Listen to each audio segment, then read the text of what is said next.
Brought to you by 5paisa.com. Investing made easy and rewarding. Download the app now.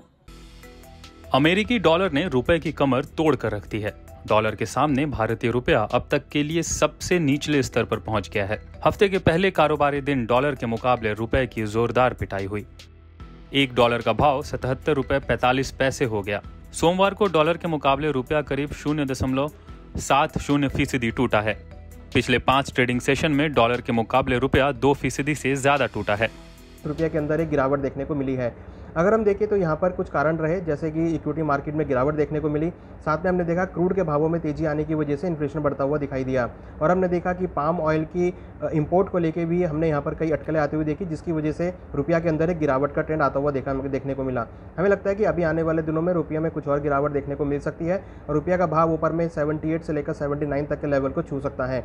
अगर ऐसे ही equity market में गिरावट देखने को मिली और क्रूड के भाव ऊपर आते हुए रहे तो कहीं ना कहीं हम रुपये में और गिरावट आते हुए देखेंगे। आप भी जानते हैं पूरे देश का कारोबार इसी रुपए पर टिका है, लिहाजा रुपए के लुढ़कने का असर शेयर बाजार पर भी दिख रहा है। बाजार भी गिरते रुपए से डरा हुआ है। सोमवार को सेंसेक्स 335 अंक और निफ्टी 104 अंक गिरकर बंद हुआ। निफ्टी आईटी को छोड़कर सभी इंडेक्स लाल निशान में बंद हुए हैं। रुपए के कमजोर होने का मतलब है महंगाई का और बढ़ना, क्योंकि रुपया महंगा होने से सभी तरह के इंपोर्ट महंगे हो जाएंगे। खासकर इसका सबसे बड़ा असर पेट्रोल, डीजल, गैस और गोल्ड की कीमतों में देखने को मिलेगा। अब आपको बताते हैं डॉलर के मुकाबले रुपए में तेज गिरावट की वजह क्या है। निवेशक भारतीय रुपया बेचकर ग्लोबल बाजारों में पैसा लगा रहे हैं। दुनिया भर के देश ब्याज दरों में इजाफा कर रहे हैं, इसलिए लोगों में सुरक्षित निवेश की मांग बढ़ी है। रूस यूक्रेन युद्ध की आंच यूरोप तक पहुंच जाने की आशंका है। इन्हीं सब वजहों से रुपए में गिरावट देखने को मिली है। रुपए के गिरने से आम आदमी की मुसीबत और बढ़ने वाली है। सबसे पहले तो पेट्रोल, डीजल और गैस के दाम और बढ़ सकते हैं। पेट्रोल और डीजल महंगा होगा तो माल ढुलाई बढ़ेगी, जिसका असर रोजमर्रा के इस्तेमाल में आने वाली सभी तरह की चीजों पर पड़ेगा। जो बच्चे विदेश में पढ़ रहे हैं उनकी फीस बढ़ जाएगी। इससे विदेश में इलाज कराना भी महंगा हो जाएगा।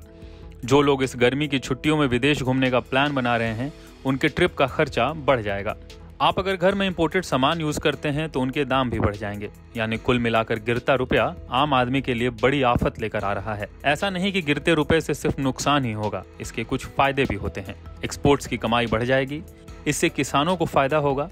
चावल, गेहूं और इंपोर्ट होने वाले खाद्य पदार्थों की पहले से ज्यादा कीमत मिलेगी। आईटी कंपनियों को फायदा हो सकता है, क्योंकि भारतीय आईटी कंपनियां विदेशों में ज्यादा काम करती हैं। विदेशों में नौकरी करने वाले भारतीयों को फायदा होगा। अब उनकी सैलरी भारतीय रुपए में बढ़ जाएगी। कुल मिलाकर भारतीय रुपए के गिरने के फायदे कम, नुकसान ज्यादा है, क्योंकि इसका फायदा कम लोगों को होगा और नुकसान ज्यादा लोगों को होगा। इससे देश को भी नुकसान होगा। गिरते रुपए का असर विदेशी मुद्रा भंडार पर भी पड़ेगा। गिरते रुपए की वजह से भारत का विदेशी मुद्रा भंडार घट गया है। इसका असर करंट अकाउंट डिफिसिट पर पड़ेगा। भारत का करंट अकाउंट डिफिसिट बढ़ जाएगा। अब आपको बताते हैं डॉलर के मुकाबले गिरते रुपए को कैसे संभाला जाएगा। आयात के मुकाबले निर्यात को बढ़ावा देना होगा। विदेशों में नॉन ट्रेंड पेमेंट पर अंकुश लगाना होगा। विदेश में रखा गया पैसा वापस मंगाने का आदेश भी कारगर हो सकता है। कच्चे तेल की खरीदारी पर रिजर्व बैंक को डॉलर की डायरेक्ट फंडिंग करनी होगी। अभी गिरते रुपए को संभालना सरकार के लिए बहुत जरूरी है, वरना पहले से ही महंगाई की मार से करा रहे आम आदमी की मुसीबत और बढ़ जाएगी। बाकी इकोनॉमी को जो नुकसान होगा सो अलग।